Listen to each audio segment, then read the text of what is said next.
আসসালামু আলাইকুম দর্শক। আমি আমার জন্মেও এরকমের রাস্তা দিয়ে হাঁটি নাই। কারণ আমাদের ৮০ দশকে যাদের জন্ম তারা গ্রামগঞ্জে বেড়ে উঠেছি হদপাড়া গায়ে। তখন রাস্তা ছিল না, ঘাট ছিল না, মানুষ খুব কষ্ট করে চলাফেরা করত। কিন্তু ভাই তখনও এরকমের রাস্তা আমাদের এলাকায় ছিল না। তো এই যে যে রাস্তাগুলো দেখেন, বর্ষাকালে যখন জোয়ারের পানি বাড়ে তখন এই রাস্তা কিন্তু তলিয়ে যায়। এখন জোয়ারের পানি যখন নাই, এই জন্য রাস্তাটা শুকনো, আমি এখান থেকে হেঁটে যাব। তো দেখেন কত বড় সরু ও ছোট রাস্তা। তো আরেকটা মজার বিষয় হচ্ছে, এই এলাকায় কোনো একটা বাড়িতে কিন্তু বাইসাইকেল নেই, মোটরসাইকেল তো দূরের কথা, বাইসাইকেল পর্যন্ত নেই, কোনো ভ্যান নেই, ঠেলা গাড়ি নেই, আছে শুধু নৌকা। এরা নৌকার উপরে নির্ভরশীল, তাই এরা নৌকায় চলাফেরা করে, নৌকায় যাতায়াত।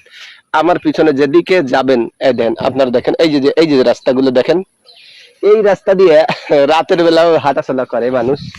এই যে দুই সাইড দিয়ে কলা গাছ, আর এই জায়গা দিয়ে হাঁটাচলা করে। আর এদিকে আছে জমি, জমি জমির পরে আছে, ওদিকে আছে বড় খাল আছে, তারপরে আছে গ্রাম। গ্রাম মানে এই একই অবস্থা। আর ডাইনে যদি আমি দেখাই আপনারে, এই যে এদিক দিয়ে জমিন, এদিক দিয়ে জমিন ডোবা, ওই যে কচুরি পানা ভরি রয়েছে, ওই যে জায়গায় জায়গায় গাছপালা দেখতেছেন, এক এক জায়গায় এক একটা বাড়ি ঘর। এই বাড়ি যাইতে হলে নৌকো ছাড়া যাওয়ার কোনো রাস্তা নেই। তো দেখেন, এই যে যদি আগের মতো চীনা যোগ থাকতো ভাই, প্রতিদিন আমার গায়ে অন্তত ১০০-১৫০ চীনা যোগ লাগতো। তো এই যে নৌকো রাখিয়েছি কিন্তু ওই সামনে, কারণ আমি যে জায়গা দিয়ে আসছি সে জায়গায় আসতে হলে নৌকো লাগে। নৌকো ঘাটে আমি বান্ধে রাখিয়ে আসছি। এখন এই জায়গা দিয়ে হেঁটে যাচ্ছি, একটা দোকানে যাব, সে জায়গা দিয়ে চা খাবো। তো আপনারা দেখেন, তো এই যে এই এলাকাটায় যদি একটা বাইসাইকেল ঘরে নাই, এই শুনলে ভাই হাস না এসে পারে।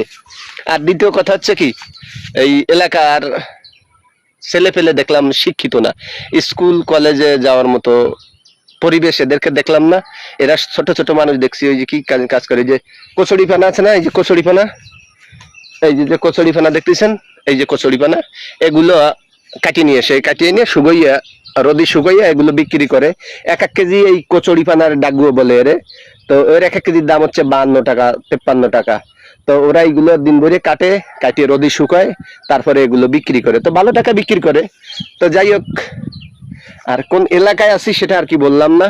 তো দেখালাম যে এই রাস্তা দিয়ে রাতের বেলাও আমি হেঁটে যাই। এখন নৌকো ঘাটে বেঁধে হাঁটিয়া যাচ্ছি, একটা চার দোকানে চা খাবো। তো আপনারা ভালো থাকবেন, সুস্থ থাকবেন, আপনারা আমার জন্য দোয়া করবেন। শরীর একটু অসুবিধার মনে হচ্ছে আমার। তো যাই হোক, জয় বাংলা, জয় বঙ্গবন্ধু। যতদিন রবে পদ্মা মেঘনা যমুনা গৌরী বহমান, ততদিন রবে কৃতিত্ব তোমার বঙ্গবন্ধু শেখ মুজিবুর রহমান। আল্লাহ হাফেজ।